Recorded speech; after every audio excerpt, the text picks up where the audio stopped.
Better Road Safety Call. This is C. Charles. It's nice to have you in our studio. Thank you. Good evening. All right. WHO December 2018 statistics show that road traffic deaths have reached 1.35 million globally. What could have been the cause? Well, it's nothing far from the usual driver's behavior on the road, and of course, primarily we blame the drivers for all road traffic crashes. But if we're looking at the cause of road traffic crashes, of course, we're looking at three basic factors. We talk about the driver as a human factor. We talk about the vehicle, the mechanical factor, and we equally talk about the environment being the road. But put the three together side by side, we see that of all, the most culpable person there is a driver. Okay. So, like I said earlier, it has to do with human behavior. Human behavior. Yeah. Okay, now how close is Nigeria in achieving the UN Decade of Action 2020 on zero tolerance on road crashes? Well, if I say very close, that will sound as if it's a very vague answer, but then I think that's the truth. We are doing everything possible to ensure that we achieve that goal. Okay. Now, COVID-19 is believed to have brought in many negatives, but can you say that it has reduced road crashes considering the lockdown imposed by the government?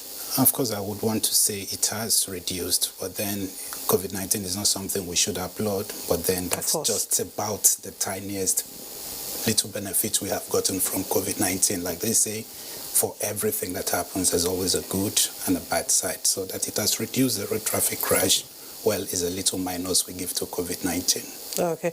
All right, when we talk about road crashes, overspeeding seemed to be the major factor.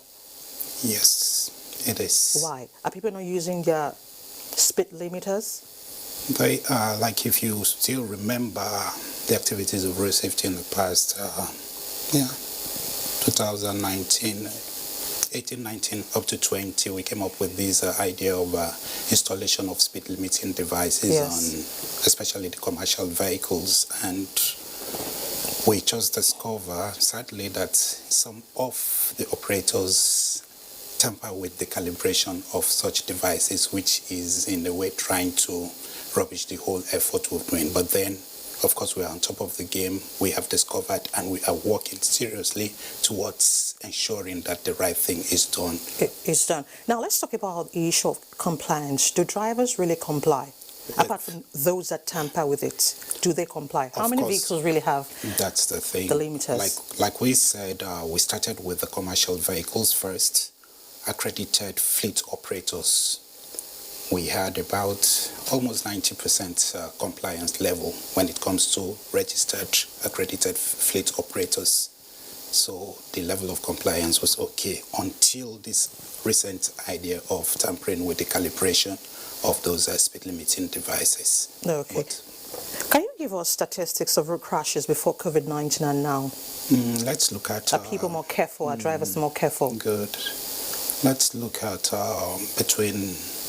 Now, January and, third quarter, as at the third quarter of this year, we're looking at the level of about 2,000 and something road traffic crashes, which has resulted in the death of about 1,076 people have been killed in road traffic crash between January and this third quarter that we are in. Okay. Sorry, and the third quarter. Third quarter. Yeah. So as we commemorate the day, what is the message to drivers? Yes. Because we can't keep having people dying on roads every day. Like if we look at the theme of this year's commemoration of the Road Traffic Crash Victims Day, it's talking about, of course, remember, support and act. We try to bring to the limelight the number of people that have been killed, and there are people that have relatives, there are people's mothers, people's fathers, people's brothers, and the rest of it. So there's need for people to have a kind of flashback and, of course, a rethink what happened, what led to this crash, and why did these people die. When we look at those things, and of course, the message will come. So you try now that it has happened, it's something we would have avoided, because we say road traffic crashes, of course, are things that we would have avoided if we did the right thing. It's about the choices we make. If you choose to do the right thing at the right time, of course, you can avert these incidents of road traffic crashes. But where people made the wrong choices of maybe overspeeding, overloading the vehicle, Yes. I mean, doing those things that the law that governs the driving on the road says we shouldn't, of course, you've made the wrong choice, that is what translates into road traffic crashes.